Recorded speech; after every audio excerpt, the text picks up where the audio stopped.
La communication non violente considère la colère comme un cadeau plutôt que comme quelque chose à réprimer. La colère nous permet de répondre à des besoins insatisfaits. Dans la vidéo, je vous présente les 4 étapes à suivre pour bien exprimer votre colère pour pas que ça sorte en agressivité ou en reproche. La première étape, c'est de déterminer le déclencheur de la colère. Là, il faut faire la différence entre le déclencheur et la cause. OK. Première des choses, mettons qu'on dit quelque chose comme ça me met en colère quand tu ranges pas ta chambre. Ça m'embête quand tu sors tous les soirs. Ça m'embête quand tu m'écoutes pas. C'est tourné vers l'autre. Ça me met en colère que tu. On tourne ça vers l'autre, puis on veut pas ça, on veut tourner ça vers soi. Donc déjà là, on va essayer le mieux possible d'oublier l'autre pour vraiment se centrer sur nous-mêmes. L'autre personne a un comportement qui déclenche ce qui est en nous. Alors, mettons, c'est un exemple que Marshall Rosenberg donne dans son livre sur la colère. C'est une petite plaquette très intéressante à lire. Dans le fond, il donne un exemple il est avec des enfants, puis en gros, il y a un enfant qui lui a donné un coup d'épaule ou de coude sur le nez. Ça l'a mis en colère. Puis, entre autres, parce qu'il se disait c'est l'enfant comme le plus turbulent, c'est un ci, puis c'est un ça. Fait qu'il y avait un jugement défavorable, ce qui a généré de la colère. Parce que dans les instants suivants, il y a un autre enfant qui lui a donné un coup de coude sur le nez. Il n'y a pas eu de colère. Mais l'enfant est un enfant délaissé, c'était clairement un accident, puis il l'a dur dans la vie, puis tatata. Donc le discours intérieur de Rosenberg n'était pas le même. Et ça illustre que un déclencheur, qui est un coup d'épaule sur le nez, peut générer de la colère et peut ne pas générer de colère. Donc, ce n'est pas sur le comportement qui génère la colère, c'est la pensée qu'on a, nous, par rapport à ce que la personne vient de faire. Donc, le déclencheur, c'est le comportement.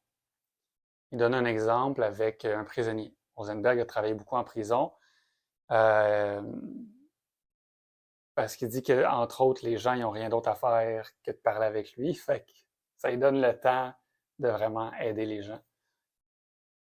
Il donne l'exemple d'un homme qui est en colère et le déclencheur, c'est qu'il a fait une demande pour obtenir des formations. Et ça fait 3 semaines, puis il n'a toujours pas eu de retour sur sa demande. Et ça le met en colère. Ça, c'est le déclencheur. C'est pas la cause. La cause, c'est à l'intérieur de lui. Donc, le comportement, c'est il a fait une demande, il n'y a pas eu de réponse, ça fait 3 semaines. Ça, c'est ce qui s'est passé. Ensuite de ça, son discours intérieur, c'est ah en fait, OK, une phrase que vous pouvez vous dire. Je suis en colère parce que je me dis que. Parce que je me dis que c'est injuste comme situation, parce que vous considérez que je suis pas important, que vous êtes plus important que moi, puis moi, en fait, c'est comme si j'existais pas.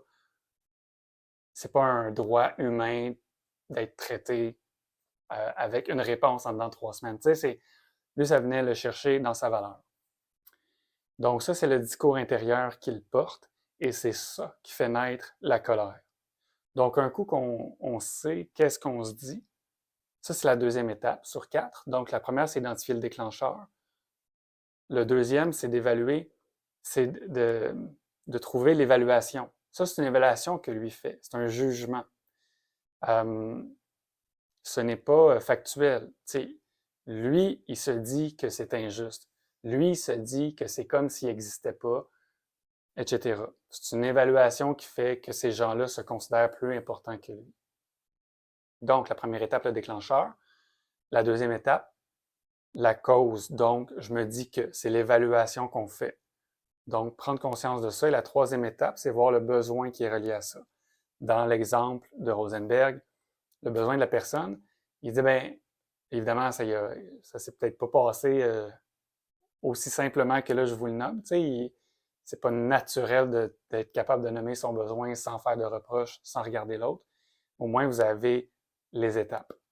Donc, lui, le prisonnier, il avait besoin de prendre soin de lui.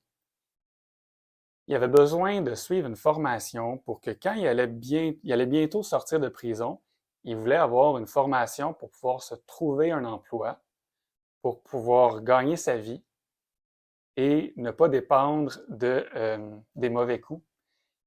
Parce que s'il n'a pas cette formation-là, s'il ne réussit pas à être autonome financièrement, il va retourner en prison.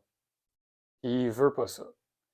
Donc, besoin de prendre soin de lui, d'être formé adéquatement pour pouvoir être autonome ensuite. Et Rosenberg lui dit, maintenant que tu as identifié ton besoin, comment tu te sens? Et il dit, j'ai peur. Ça, c'est super important. En dessous, la colère est une émotion secondaire, au sens où il y a toujours une autre émotion en dessous. Puis là, lui, en se connectant à son discours interne, en se connectant à son besoin, il se met à avoir peur. Puis ça, c'est essentiel parce que ça permet d'aller toucher à l'émotion primaire, l'émotion la plus importante.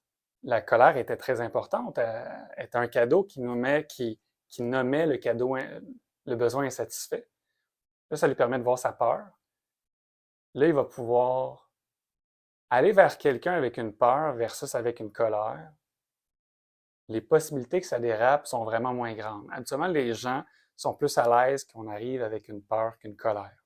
Donc, lui, il avait peur. Il a pu avoir accès à sa peur. En dessous de la colère, c'est généralement de la peur, de la tristesse. Ça peut être de l'impuissance, avec un sentiment d'injustice, par exemple. Là, il voyait une certaine injustice, mais ça peut être autre chose que de l'impuissance. Il peut y avoir de la honte en dessous de la colère. Donc, troisième étape, le besoin. Quatrième étape, c'est d'aller en dialogue avec la personne qui a été le déclencheur. Alors, on s'en va nommer les trois premières étapes plus la dernière. Donc, on veut dire, je vous ai fait une demande il y a 3 semaines, j'ai pas eu de retour. J'ai besoin de prendre soin de moi, j'ai besoin de me former, puis j'ai peur de ce qui va arriver parce que si je sors sans la formation, j'ai peur de me retrouver ici, puis c'est pas ça que je veux. Donc là, il arrive avec sa peur, il nomme ça. Est-ce que je peux vous demander de me dire quand est-ce que vous allez me revenir à propos de ma demande? Quand est-ce que aussi vous allez être en mesure de me montrer, de me donner la formation, donner l'information pour la formation? Évidemment, ça se fait pas en claquant des doigts. Il y a des situations plus faciles que d'autres. Si la colère vous pogne à 10 sur 10, ben, vous n'arriverez pas à faire ça en 1 minute. Prenez le temps dont vous avez besoin, pratiquez-vous sur des plus petites colères, mais en gros, c'est un processus qui fonctionne selon la communication non violente. Vous pouvez l'essayer.